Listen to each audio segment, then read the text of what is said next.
Genuine overtraining is a lot more common than you think. The average college swimmer's training volume exceeds the training volume of 7-time Olympic gold medalist Mark Spitz just 20 years ago. I know this isn't just about swimming. You hear it constantly, time and time again, about how loads of people brag about their overtraining in the bodybuilding industry. You hear Arnold talk about it, right? He talks about hitting 30 sets for chest and then coming back for the second gym session later on that night. And that's where his famous quote comes from. Yeah, you were tired, but so what? And the worst part of it all, this problem affects me too. I've done so much research to try and figure out if I'm overtraining, what to do, if I'm overtraining, and how to fix it, right? And I'm gonna give you all the knowledge that I've learned today.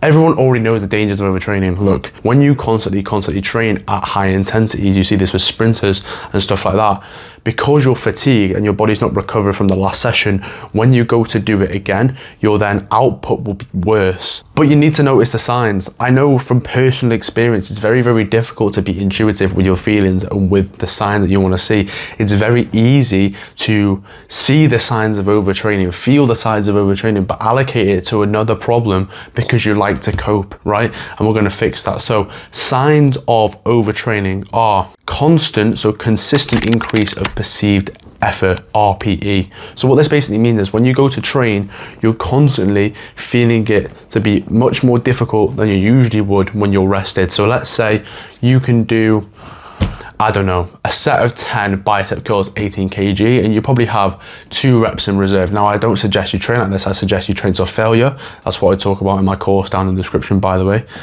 But let's say you did train like this. You could do 10 curls of 18 kg bicep curls and have 2 reps left in the tank.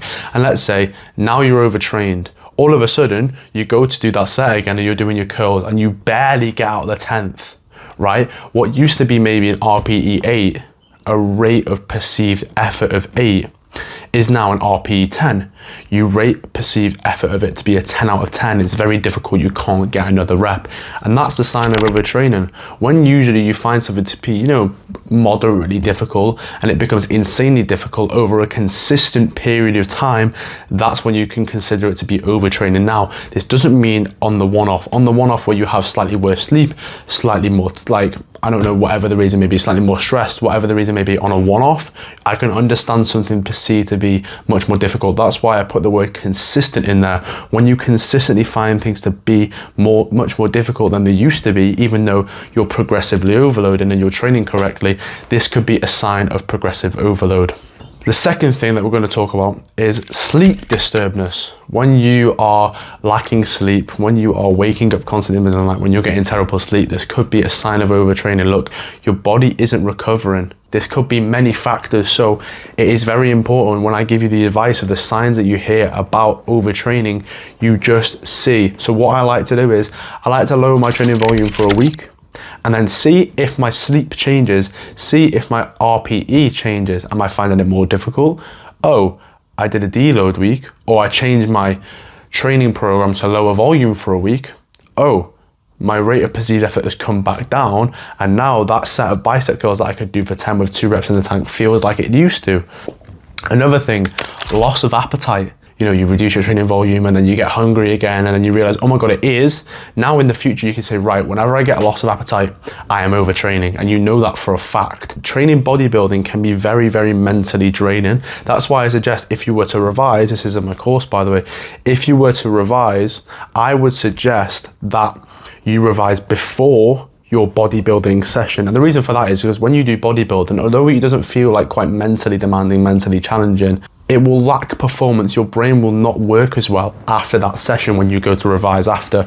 You can see this all the time, right? I know for a fact if you've ever done a really hard session in the gym before and you come home and you don't want to fucking speak to anyone, that's because your brain is so mentally fatigued that you can't even hold a conversation. I think after this video, you should truly ask yourself, are you, and come to a conclusion.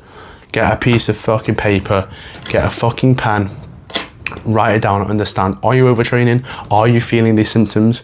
And is the cause of these symptoms overtraining, or is it something else? I think you should find that for yourself over the next week. Let's say you've came to the conclusion that you're overtraining. You feel like a loss of appetite, your sleep's fucking shit, everything feels super difficult, you're yawning all the time in your sessions, very consistently, by the way. you've concluded, right, I'm not ill, I've not had loads of stress, I've not got no exams coming up. It's probably the overtraining. This is why I provide you so many workout routines, links in the description, because I think programming is so important, and it's very easy for you to, even though you enjoy your workout and training sessions, for you to have too many of them, because you like them. It takes around 72 hours for the body to fully recover from something that they train intensely. So let's say with athletes, they do sprinting, right? And they train all their leg muscles. It takes 72 hours for them to do another max out sprint again, effectively, while allowing their body to recover. I think it's insanely applicable to bodybuilders as well. Try and put 48 hours at least, preferably 72 hours between one session and the next. So let's say you want to go to the gym 6 times a week, right? That's what I do personally. I try and put as much time in between my chest session on one part of the week and my chest session on the second half of the week. I think the sweet spot for the majority of people when they are lifting is between 5 to 10 sets per muscle group per week. I think anything within that range is going to be absolutely fine. Now, how you program this is again up to you. I mean, again, I would be a bit biased here and suggest take my programming. I've done so much trial and error with this bullshit. But whatever type of programming you decide to choose, your training programs that you decide to pick, is up to you. As long as you're hitting the volume within this range, 5 to 10 true sets to failure per muscle group per week, I think you're in the fucking sweet spot. Number 3, how to actually take fucking rest days. If you can navigate it in the correct way, your body still recover. You can get the itch of bodybuilding 6 days a week if you want. That's what I'm doing currently right now, and I feel so much better than I did maybe a couple of weeks ago, even though I was still going 6 times a week a couple of weeks ago, but I've just maneuvered my training a little bit, right? Another thing that I also use is cardio. If you really, really like going to the gym, go to the gym to hit cardio. You still get that same dopamine boost of walking into the gym, feeling pretty confident with your music on, enjoying the session. But cardio is something that you can actually get away with doing every single day, no matter if you're on a bulk or if you're on a cut. I don't want to hear this bullshit of, oh, I'm bulking, so I can't do cardio. You can still do all that, but instead of just doing the weightlifting, just hit the cardio instead. And it's that simple. You get your itch of bodybuilding, going to the gym today, out without actually overtraining by hitting another fucking chest session, your 3rd fucking bench press of the week. That's going to cause you to overtrain, build less muscle, and have a worse physique overall, just because you don't have the fucking discipline to stay out. Final choice, just say no and force yourself not to go. I hope you can fix this problem along with me. I'm still going on my journey with this. I'm still trying to improve this. I think it's a very, very good problem to have. And most of the people that are listening that have never stepped foot into a gym that are trying to are probably looking at us like fucking snobs, being like, oh my God, he's like struggling not to go to the gym. He's lying. Now, we teach more stuff like this in my course down in the description. I think it's fucking super valuable. You're going to build your dream physique, so go and fucking check it out. I also have my social medias in the description that you can check out as well. My DMs are open. If you want more questions about overtraining or any other genuine advice, go and message me on there, bro. I'm going to go hit chest session today. I'm going to do 8 sets of chest, not overtraining, and I hope you can figure it out for yourself too.